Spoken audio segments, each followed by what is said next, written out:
আপনার তারা গিয়েছিলেন বাঘের মতো, সাজোয়া জানে ঢুকলেন বেড়ালের মতো।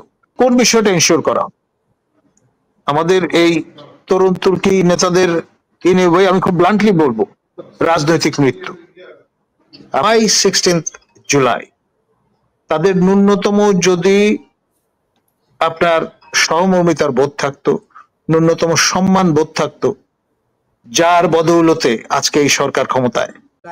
জাতীয় 16 জুলাই শহীদ দিবস বলছে।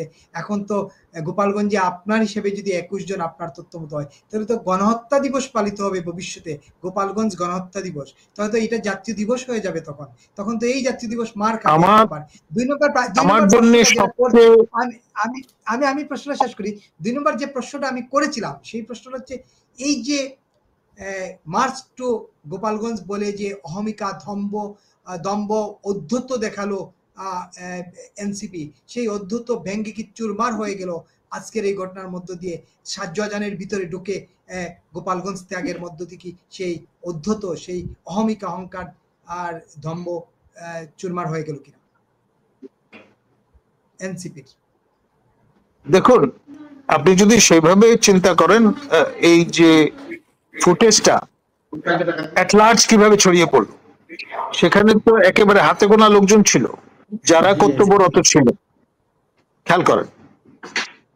এবং এই ফুটেজটা ছড়িয়ে দিয়ে কোন বিষয়টা এনশিওর করা আমাদের এই তরুণ তুর্কি নেতাদের আমি খুব ব্লান্টলি বলবো, রাজনৈতিক মৃত্যু। আপনার তারা গিয়েছিলেন বাঘের মতো, সাজোয়া জানে ঢুকলেন বেড়ালের মতো। তাতে মান, সম্মান, ইজ্জত কি অবশিষ্ট থাকলো? এইভাবে এই কথাটা আর কেউ বলবে না, আমি আবু সাইদের শিক্ষক হিসেবে বললাম। ধন্যবাদ। একেবারে আরেকটা ছোট প্রশ্ন ছিল যে এই যে 16 জুলাই আপনার ছাত্রী যেদিন মারা গেল, সে নিজে, অনেকে বলেন সে আত্মহত্যা করছে আর কি, সুইসাইডাল স্কোয়াডের মেম্বার হিসেবে সে নাকি আত্মহত্যা করেছে। আমি জানি না, এটা প্রমাণ হবে যদি তার লাশ তদন্ত হয়, সঠিক তদন্ত হয়, আন্তর্জাতিক ইয়েতে তদন্ত হয়, তাহলে সবকিছু প্রমাণ হবে, মুগ্ধ, তার মৃত্যু বা অন্যদের মৃত্যু। তা এই যে আজকে 21 জন, আপনার হিসাব মতো 21 জন মারা গেল আর্মি পুলিশের গুলিতে, সেই দিবস তো ক্ষমতার পালাবদল বা দিন বদল হলে এই 21 জুলাই তো চাপা পড়ে যাবে, এই 16 জুলাই তো চাপা পড়ে যাবে গোপালগঞ্জ গণহত্যা দিবসের কাছে।